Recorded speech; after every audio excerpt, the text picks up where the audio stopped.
What Hey, up? Can you hear me? hey, Can what's you? up? What up? Seeking knowledge, family. What up, bro? How you doing? Good. I'm feeling good, man. It's amazing. Look, y'all know who it is. Like, I don't even say she my sis, man. She's just a part co-host because, like, on all the guests I had on, she's probably the most one that came on. So let's get to it. You know who it is. It's Fair 33, and on this episode, 19, season 17. Like I said, she's my sis, but she more like a fucking co-host because she came back like she came back probably on all. I don't know. She probably been on all the seasons like recently. She be fucking with me, but We definitely making this a regular thing. I'm so excited to be back. We be having these conversations, and it's just like the people need to hear this, something for us to think about, something for us to chew on. come on, And guys, it's gotta chew. always a pleasure. Just so edifying and so nourishing, I tell you. It is. So look, for all my plant based, you gotta eat the plant, spit out the seeds. For all y'all eat the meat, you gotta eat the meat, spit out the bones. Cause this is gonna get deep. So put your seatbelt on. Yesterday was 420, so if you still in that mode, fire that shit up, Roy. That's Stand fucking up, eat something, drink something, do what you do, how you do it. It's all good. Yes, but Go ahead, sis.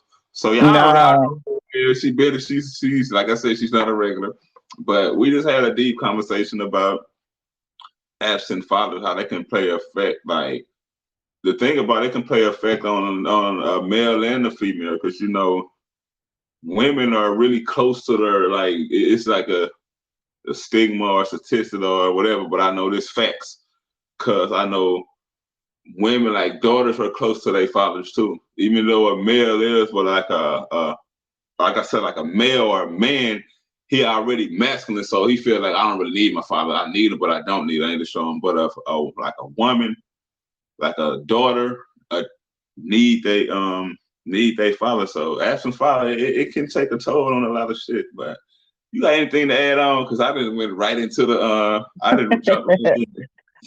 hey, I already know the deal. You gonna jump right into it and start firing off. I mean, like, but you right on target. It's the impact of absent fathers, absenteeism, and what it does to the children and the impact that it has on our adult lives and how we relate to one another, how we relate in relationships. I mean, just the impact on the whole 360, like the whole of a person. And you're right, it is that thing like, boys and fathers have their bond, which is incredibly important. That father is like the example of manhood, and what we see is that trickle down effect is how fathers relate to their children.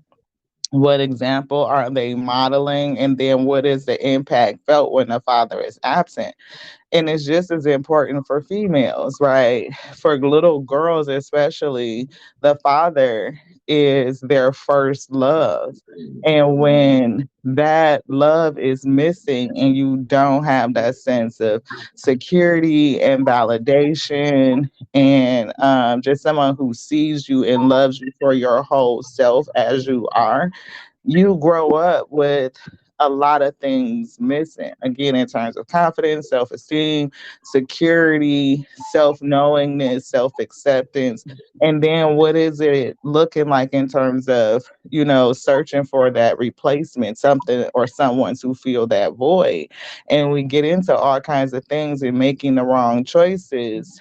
Because you just didn't have that leadership, you didn't have that example.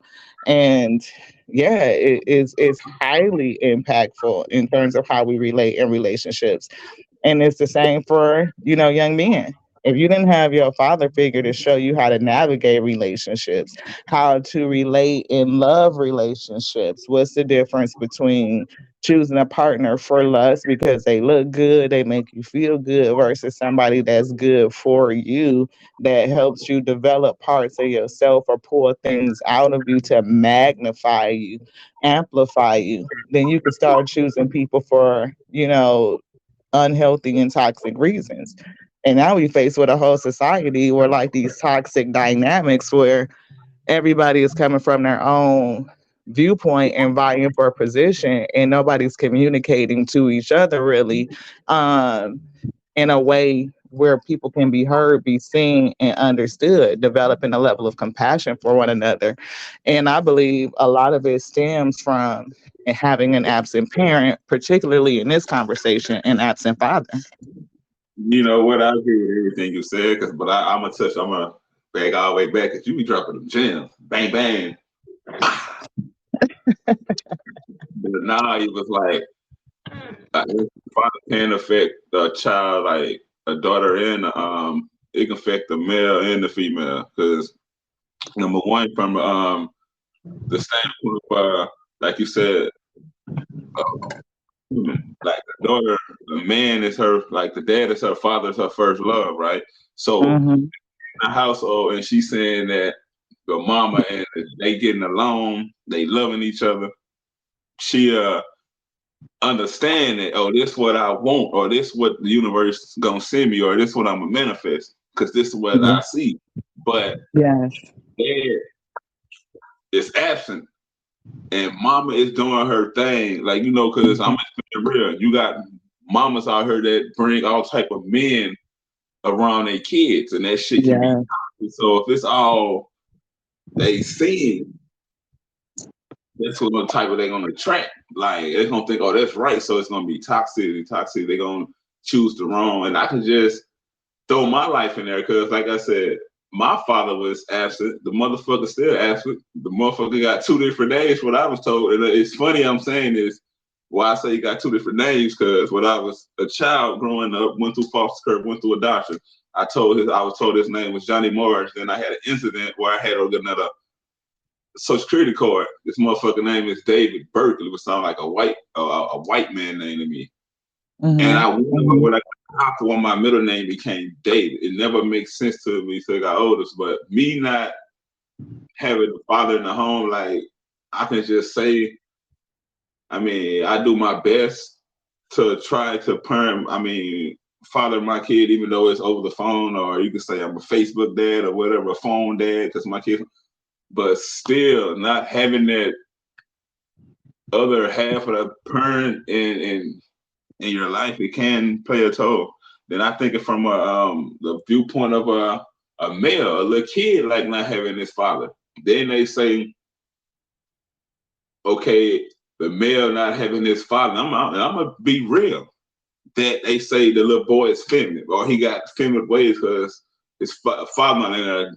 Then if his father not in there, then when female is or the mom or whatever is dealing with a man and he come in and say he needs to stop treating the boy like a little bitch. Then he get in his ways and he flinch up. He like so all this shit really play a part. Like when the father is not in the house, like the manly role, the first love, cause and I'm gonna be real, like I don't raised by no father, but I don't give a fuck what nobody say. Yes, my mama taught me how to plant flowers. I was raised with my, and a lot of people say this film, I know how to wash clothes, all that. But at the end of the day, I'm a changed person, and you still can catch these fucking hands. But I mean, and you did. You said a mouthful, and you touched on a lot of different things. I'm gonna tackle.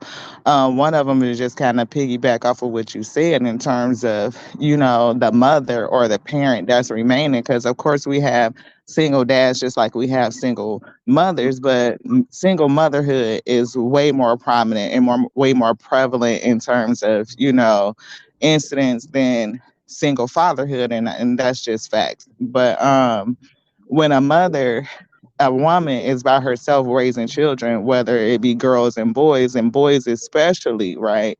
Her having multiple partners, or this person this couple of months, or this person this couple of months, or even if it lasts for a year or two, you know those examples of different partners speaks to instability, right? It gives you a sense of like you never know who gonna be where, and then you having all these different influences and different sets of rules and family dynamics and all of that stuff, you know, takes away a child's abilities for security because they like routine, they like stability, they like knowing that this is what it is and it's not going to change, and that change does something. And then you have all these different examples of models of people, what you're looking for, different attributes, different characteristics, so it really does something in terms of modeling relationships and how does a young person learn how to choose what's good for them and what's not good for them,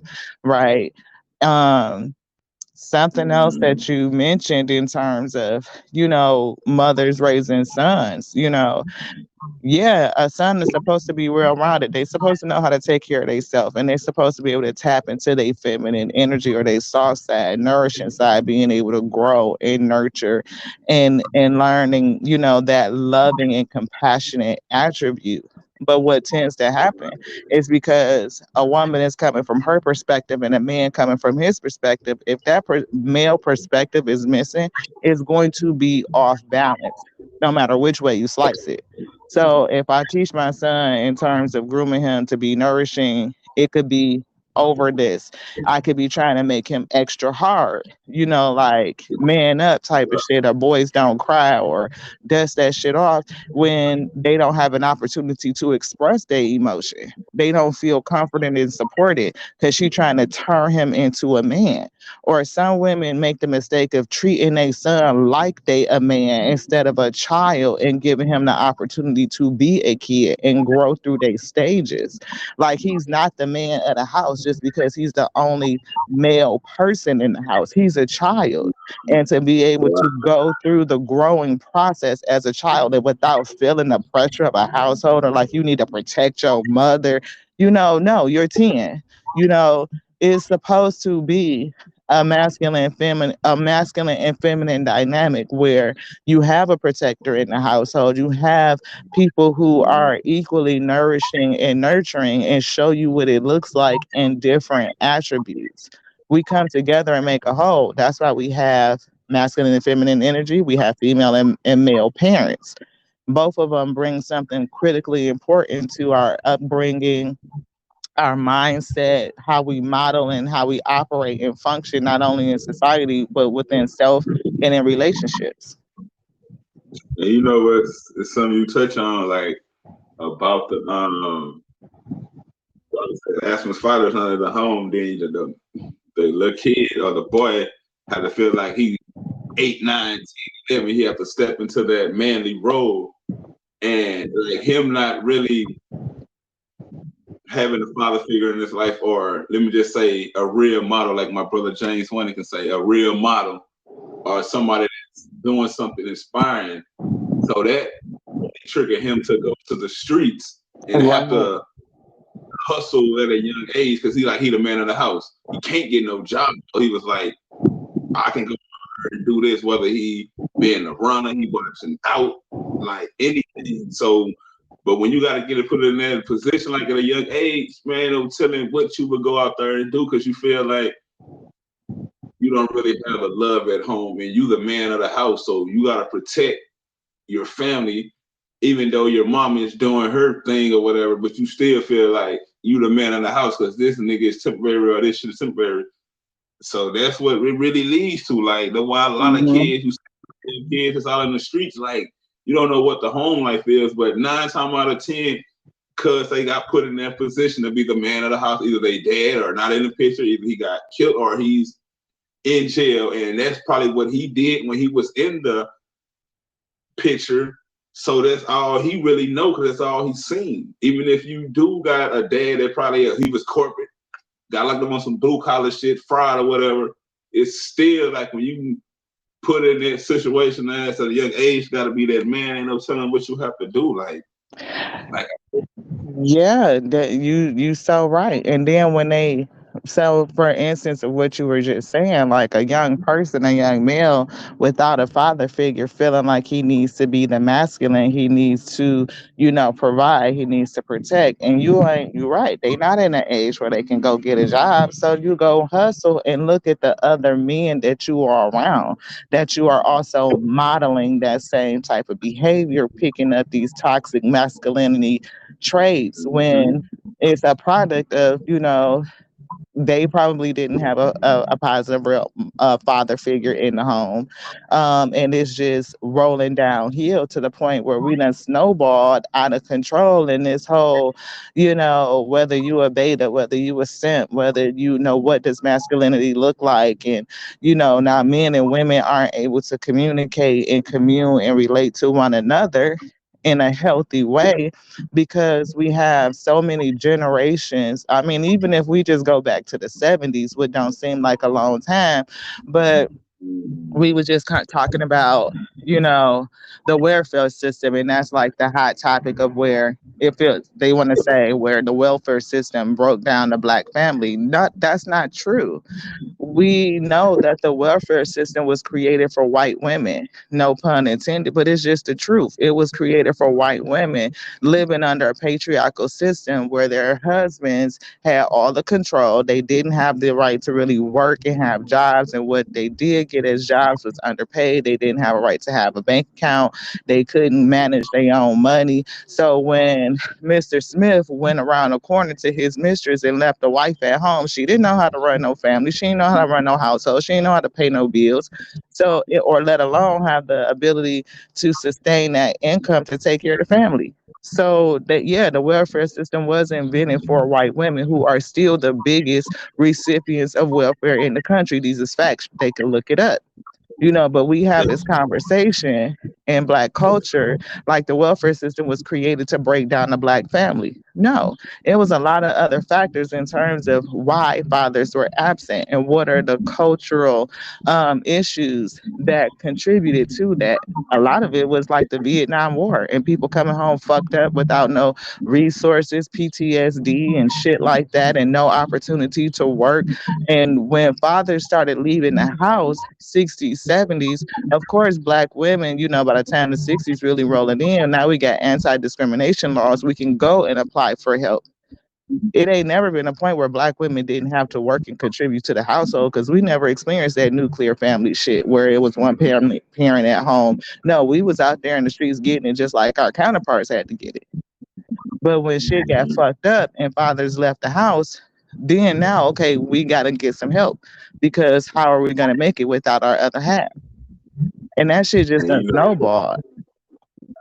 and that's crazy. Then I'm just thinking, as you just speaking, I'm just thinking of like an absent father and how it can affect a female. Like for her just seeing her, I don't know what my conscience went her, but my shit just be it be on point though. Like it probably be all over, but this shit be tying in because we just spoke on the absence of a father, how it can affect the child. I mean, the male, the little boy.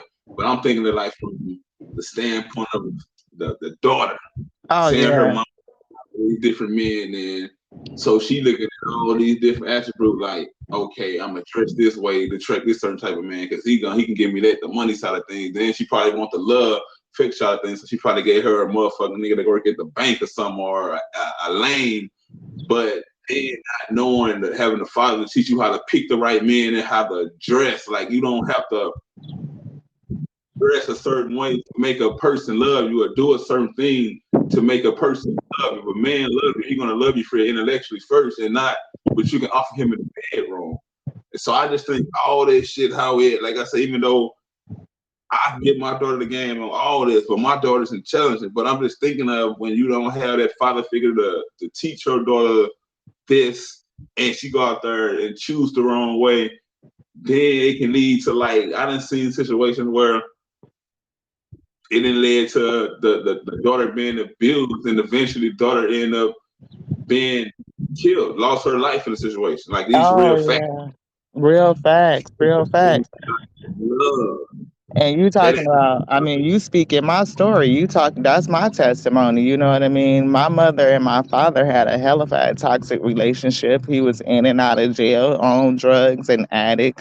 And I saw, you know, a lot of domestic violence. He was a pedophile. So you talking about the person that you loved and was supposed to give you safety, also caused great harm and trauma. You know what I mean? And then when she left him, you know, it was different father figures throughout my life.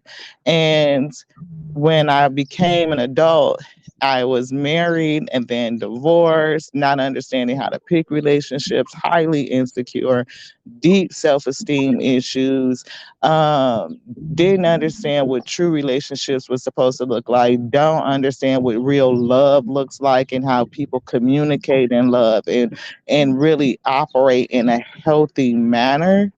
Man, I decided like, okay, maybe I need to talk to this dude and have some reconciliation, some healing these deep family issues because I wanted to get married again and I'm on my way in relationship and I don't want to repeat these same patterns. How do we break the cycle, generational curse breakers? Only to find out that I mean, his whole mental is just fucked up. Like, and my father had a father. My grandparents were pastors. It wasn't like he came from a broken household. He just went a whole different direction, like chose other shit. I mean, he had trauma too, but at the end of the day, this man eventually told me, like, well, I didn't tell you to choose the people that you chose. Well, yeah, motherfucker, you really did because your example modeled to me what fucking men and relationships look like. It gave me something that was familiar to me, and I started choosing familiar shit even when it wasn't healthy. You know what I mean? So it wasn't like you displayed something that I should choose. You, if anything, now I sit in a position where if that shit look like anything like that motherfucker, my answer is no. Okay? So you could still learn from the opposite perspective. Like I learned what I don't want, but I'm still figuring out what I do want. And look, and I didn't just say me not really knowing my father like and me being raised by my great auntie Carol, but being around my mama for the stint of time that she was here before she transitioned, it's like I'm saying my mama, like my mama, the number one. But I can say with my mama, she didn't just deal with any type of man. If y'all wasn't having that go getter spirit, she wasn't fucking with you.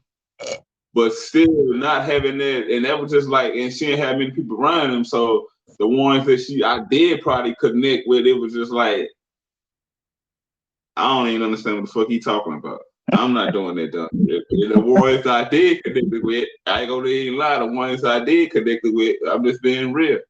Had me on dumb shit, hit licks. I don't even lie. That type of Right. And so had me shut the windows, bye, unlock the doors type shit. But that's in the past though. But still not knowing, like having that father figure and that like that two-parent home, it's like even though like I was married for a stint of time, that shit didn't last. Thank you, universe, thank you, ancestors. But it's like all the women that attract is like fucking, I don't know, I would say toxic, or is it something in me? Is this what I like? A little toxic. They say hey, that everybody got a little toxic, but damn, but I know what I want. But it's like me not knowing how to really love or accept love because I wasn't taught this shit. So it's like the people that I attract, you think they love me, but at the same time, they just love what I can fucking do. But it is good. Let's keep it real. I'm putting this shit out there because I get straight to the point. I don't give a fuck. I'm not sugarcoating nothing. I'm not watering down shit. So I'm thinking like that's probably what it is. Cause I ain't really have that's what it is. If I wasn't raised in a two-parent home, then be going through foster care and just being there and thinking motherfuckers love me, but it's really like I said, a lot of absent father are like it really play effect on you in adulthood if yeah, you really yeah. look at it. It Cause I'm like, does. And I'm just thinking about what you just mentioned, like, how do we attract relationships? How do we recognize what we want versus what feels comfortable to us, what's familiar, you know what I mean? Or what seems exciting. And I know for me, a lot of times I was chasing motherfuckers that either wasn't that interested because my roles was flipped or I was overgiven. You know what I mean? Like, I don't need to buy your presence or I don't need to give into your every request because I'm afraid that you will leave me. So I grew up with a sense of abandonment, like um, doing things against self or against my own intuition, against my own gut feeling, because this is somebody for some reason I have attached to. And I don't want you to leave me. And being with you or having you with me because I want you or I'm attached to you somehow validates me and my worthiness. And a big part of healing that disposition was one, again, talking to my father. That was a thing, and understanding what that whole dynamic looked like and digging into the history of it, but really sitting within self. And I don't say who needs to do what for their own personal healing, but counseling, help, therapy, and then being celibate and understanding how to really pour into myself, like to learn to date myself. What do I like? Really discovering me. You know what I mean? And when you could date yourself and you could treat yourself how you want to be treated, then you start to require that from other people. You notice that you are not so open and accepting to people who are not coming with that type of energy. Now, I'm not saying that everybody gonna be, because can't nobody be me, right? So, but there is characteristics that I know that are required. It's a difference between standards and preferences, right? And a lot of times I saw a lot of preferences, but not a lot of standards. What were my standards? And having to really discover that because I just didn't have the modeling. It wasn't shown. And like so many people who go through that where it's imbalanced in some sort of way. The families are off. And now all of our perceptions are off. Not everybody, because everybody ain't had the same experience, but for the most part, people are struggling. And even if we go back to that toxic relationship of Adam and Eve, we talk about that shit all the time. Like, women and men both have purpose. And if you coming together in relationship, intimate relationship, I believe that your spirit, y'all both will be spoken to each other and come together on one accord. Not one just working to support the other, but it is the both of you. And how do you come together and magnify each other for the sake of purpose?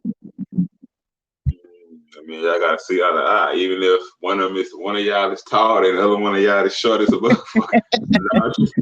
Those things won't matter because see, that's a preference, right? It's not a requirement that this person has to be 6'2" and dark or whatever, or even earn six figures. It's more about, do they have character currency? Are they ambitious? Are they honest? Are they ethical? Are they accountable? Do they have a moral compass? You know what I mean? Where they head at? Those are standards. It's a preference for you to make six figures and be 6'3". You know what I mean? Or whatever shit like that. And that shit That's is, funny. And yeah, that don't mean nothing. it all goes back to the effects of an absent father. I Yeah. know it might sound like you went down the rabbit hole. Look, that's what we do. We go down many We rabbit do. holes. Yeah, rabbit hole. Alice in Wonderland went down. And we hit another few, but absent father, man, that shit is deep, man. So look, I know y'all that's listening. Y'all might like y'all might don't know y'all father. Let's just be real. Y'all probably don't want to, like a lot of y'all like me, I'm gonna be real. Probably don't even I don't even want to get to know my father. Let me see. I'm just be real. Why I say this? I'm glad you asked. It's a personal reason. Like I'm thinking now the age I am, 40 in a few years, according to the worldly system, even though I'm a star seed, I've been here since the beginning of all this shit in the system. So that's a whole nother hole we gotta go down. But I'm thinking all the shit I got going on now, I'm thinking like, because I heard 19 Keys or somebody say this, what if brother come into your life now, even though he was asking so long, because I never met the nigga. Mm. He come back in my life, and now I'm thinking like, will my life turn out the way it is now, and the way I see it in my ancestors show me, and that's not where we at. Stay your ass, stay where you at, bro. Like, ain't no even sense, like, cause I know I'm about to be successful. Then I think, like, if I do get to know, like, I don't even know if he alive. I don't know if his name is Johnny Morris or David Berkeley. But I'm thinking like, I don't even really want to get to know him, because I look at it like this from a spiritual level. If my ancestors or my squad wanted me to meet him, I feel like even because they gave me his name, they probably would have been made a way for him to make his way to me, or I would have been met him. So, like I said, I don't even want to meet him. But you know what? That's another amazing rabbit hole topic, though, when absenteeism is best. Because sometimes that person not being there is for the benefit and the protection of the family.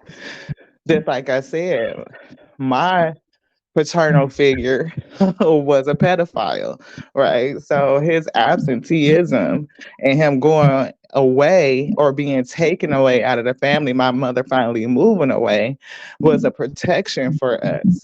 How much harm and trauma could he have done had he stayed or had he been allowed to stay?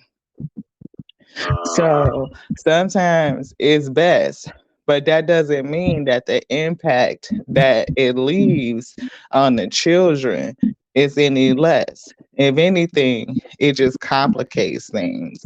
But you're right. I met this person and tried to have multiple, healing attempts to heal and understand, but it just wasn't meant to be. He was never designed to be in my life. Maybe the purpose was to give me life, for conception. And the times that he had some sort of impact, it was just for that. And something always happened to tear the dynamics right back down. But I tell you what I needed is what my ancestors gave me. They showed me. It taught me something. It gave me what I needed to have a breakthrough within self so that I can continue the healing for future generations.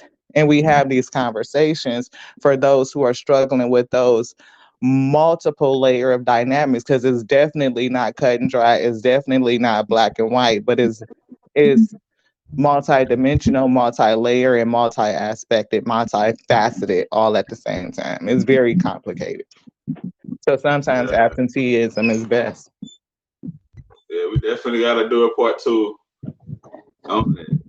Definitely got to do that, because, but y'all look, man, great study. Like, the absent father can be a good and a bad thing, but on this episode, this keeping it real, like we always do. Mm-hmm. Talk about the negative side of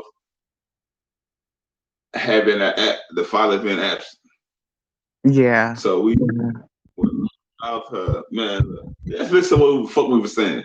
Let's keep it real. That's all we saying. Look, take heed to what we were saying, because I know, like me growing up, like not knowing my father, and another thing, not knowing my father, asking father, you seeing your homeboys with they father and they Yeah. dad in the GI Joe with the kung fu grip and the big wheels and shit, and but that father love, like not saying like you want this, so that will make you feel some type of way, like, and it can really do something to you mentally. But Yes. Yes. don't let it affect you, because like I said, we're gonna come back to this part two, and we're gonna speak on the positive things side of things. Like I just have to say that's such a critical, important point to drive home, right? Children see, you can see they are very observant. They spend their early years observing everything. Babies can't talk at first, but they observe, they watch, they look at movements, they look at how people relate, and they mimic and they model everything. And that continues all the way through, even adolescence and early adulthood. So all of that composite information that children are taking in, what they have and what they don't have, what's available to what's missing, um, it does something in terms of their development, how they develop emotionally, how they develop within self, an identity, their ability to express themselves and what they put out in the world. And that deep seated hurt that little boys and girls get from seeing others with fathers in healthy relationship with mom, and how they express love and how they interact all the way through the scope of whether it's toxic, abusive, or whether that person is just downright absent. They develop feelings around that, and oftentimes those feelings go unaddressed. And when they start to act out, when they start to express themselves in ways that are just, that kind of should give you a clue that something is going on, oftentimes girls figure out that they need to be independent and self-sufficient and make it happen because that's what they see their moms do. And mothers are teaching their sons that they need to just man up and stuff them feelings down. And we wonder why we relate to each other the way that we do, where men feel like women are too independent and they can't be interdependent and and relate in that way, or women being codependent and feeling like they need to rely on someone to do something for them, and men feeling like they can't express their emotions outside of anger and frustration, right? Or just to have a sexual release because that's what soothes them, that's what calms them down. So it's so much that's wrapped around those early formative years and how children see relationships with their parents, whether again it's good and loving, whether they have an absent parent, or what that parent is doing when they are present. And that goes back to Definitely part two. I'm gonna say this. They go back to the beginning where we were talking about how when a child is young, especially a male, like he don't really got a real model in the home, so he turned to the streets. And like you Yeah, turn to the streets, time I tell you, you're gonna be in the streets getting money. So you, like you said, you really like feel like you don't really need no woman because shit, you getting money. Only time you really need her, like for real, for the. But this, like, man, this been amazing. This has been amazing. But back to what I was saying, like they in the streets feel like they don't need no woman, so because they get money, so they just always. When you hustling, you gotta be like, you gotta be tough because you don't want to take your show pack or whatever. So when a mm, woman comes around you, like you just like basically angry all the time because you don't really gotta be affectionate because you didn't really have it because everybody you are, come on now, you're a fucking D boy, whatever. So you meet motherfuckers in the strip clubs, on the corner, this type of time, y'all, because y'all drinking spirits and y'all smoking weed and popping pills, whatever the situation might be. So he wasn't really taught how to love like he really needs to. So that's why he always track the ones who just see him for what he got. Like, and that's just yeah. how it is, man. But look, y'all, we ain't look. We can go on talk for 2 days elections father, but we are gonna come to an end. Like, to this, anything else you want to add on before we fly up out of here? I just want to say, thank you again so much for always being willing to have these deep conversations. And again, we just touching the surface. It's so much that's wrapped around this, and how, it just branches out from, that tree stalk, the trunk of, families. And how do we see that? How do we model that, what's missing and what's not missing, and the results of it? Yes, like you said, we could go on for hours, but of course, if y'all want to continue on some other rabbit hole topics, check out your girl Lati here on Down the Rabbit Hole with Lati on Spotify podcast. Join the family over there as well. Love to have you. And you can always check me out on Tears and Wheat Tarot Show on YouTube. You know what I mean? That we drop those messages. We do incorporate some different things. So depending on your tolerance, you might like it, you might vibe. If you do, subscribe. You know what I'm saying? Becoming a part of the Week Nation. And you know, brother, I'm always willing to come back and spend time. It's just always amazing conversations on the podcast, off the podcast. Love you. Just so grateful to have met you and for you to, you in my heart. You're in my heart space. So I love you and I thank you so much for having these conversations with me. It's always a pleasure. No problem. I love you too, sis. And for y'all know who y'all can find me at on Seeking Knowledge Podcast. Look out for the 360 Circles of King podcast. We put a lot of that on hold due to our busy schedule, but we finna start back dropping gems on there. Look me up on LinkedIn, DeMarcus Brewster. I'm on Instagram, Fair33. Or, I probably you got the O and the A in mixed place, but if you put it together, you'll see same profile picture. But look, y'all know what? Y'all thought I was going to let y'all leave before I say this shit? Come on. Now you know I'm going to say something about the OWL app. Call me on the OWL app. If you got iPhone, Android, you go to the Apple Store, Orange Store, Google Store, Play Store, wherever store you go to, but don't go to the grocery store. I'm talking about some tech. You download the OWL app, baby, OWWLL. And once you download the OWL app, right? Y'all waiting, huh? Put my referral code in, which is my last name, Brewster, BREWSTER, and get that 15-day money added to your account, which is $10. Because why I say that? Because you got 15 days to use this shit, right? And you connect with 10 people who you want to build your network with. And watch what I tell you. You're going to meet some wonderful people on this app. But look, like I said, download the app, OWWLL, and put my referral code in, Brewster, BREWSTER, which is my last name, Brewster. And call me on the OWL app, and we can just talk shit and pop them shit live. But that's enough about me. I'm out, man, for real. Thank y'all so much. It was a pleasure. Y'all have a great day. Stay safe. Keep loving. Stay safe. All right, sis. I love you, man. You be safe, and let's continue to rise. Ashe. I gotta say.